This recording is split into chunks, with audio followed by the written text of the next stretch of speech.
اب ایک طرف تو امین بھائی ہیں کہ جو اپنے باپ اور بھائی سے اپنا کاروبار علیحدہ کر لینا چاہتے ہیں، کیونکہ انہیں لگتا ہے کہ اس کاروبار میں سب سے زیادہ انویسٹمنٹ تو انہی کی ہوئی ہے، محنت بھی سب سے زیادہ وہ کر رہے ہیں، صرف اس لیے انہیں ایسا لگتا ہے کیونکہ وہ زیادہ پڑھے لکھے ہیں، جبکہ مجید بھائی بہت زیادہ پڑھے لکھے نہیں ہیں۔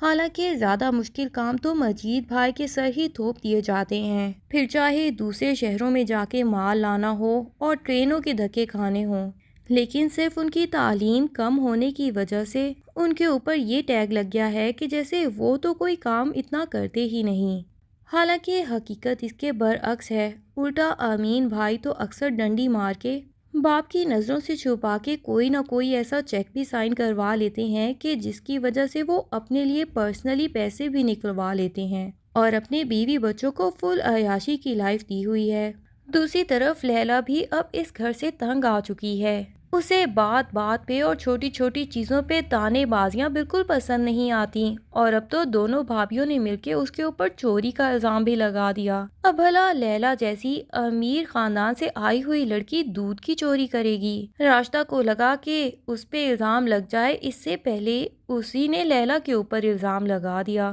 اور پھر جب اس بات کی کیس شکایت کرنے آتا ہے تو اس پہ بھی والدین اسی کو ہی سنا دیتے ہیں کہ بس بھی کرو، اپنی بیوی کی اتنی طرفداری نہ کیا کرو ہر بات میں۔ بھابھیوں نے کوئی بات کر بھی دی تو اس میں اتنا بھی برا منانے والی کوئی بات نہیں تھی، اور پھر اماں جی کو تو تانے دینے کا موقع مل گیا کہ بھئی تمہاری بیوی ہماری کون سی عزت کرتی ہے، اپنے گھر تک جانا ہو تو مجھ سے پرمیشن بھی نہیں لیتی۔ اب ان کو کون بتائے کہ لیلا بیچاری نے تو اپنے ماں باپ کے گھر میں بھی کبھی یہ پرمیشنز لینے والے کام ہی نہیں کیے، وہ اپنی مرضی کی مالک تھی۔ لیکن ماں جی کی عزت نفس تو مجروح ہو جائے گی نا اگر ان کی بہویں ان سے پوچھے بغیر تھوڑا سا بھی کام کر لیں گی۔ بہرحال امین جب اپنے باپ کے سامنے اپنی یہ سوچ رکھے گا کہ میں چاہتا ہوں کہ کاروبار الگ الگ کر دیا جائے، تو باپ جس کی سوچ وہیں پہ اٹکی ہے کہ سارے خاندان کو ایک ساتھ لے کے چلنا ہے، وہ تو اس بات کا بھی بتنگڑ بنا دے گا کہ تم باپ اور بھائی کو کاروبار سے الگ کر دینا چاہتے ہو،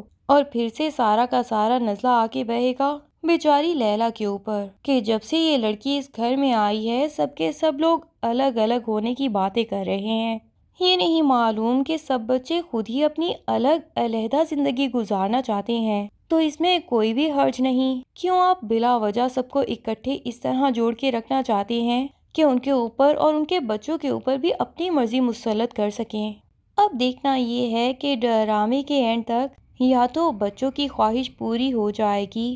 اور وہ الگ الگ ہو جائیں گے، یا پھر ارشد صاحب ہی یہ بات سمجھ جائیں گے کہ جب آپ کے بچے اتنے بڑے ہو جائیں کہ وہ اپنا کمانے بھی لگیں تو آپ کو ان کی زندگی میں اپنے فیصلے تھوپنا نہیں چاہیے۔ کیا ہوتا ہے ڈرامے کی آنے والی قسطوں میں، یہ ہم جلد ہی دیکھیں گے۔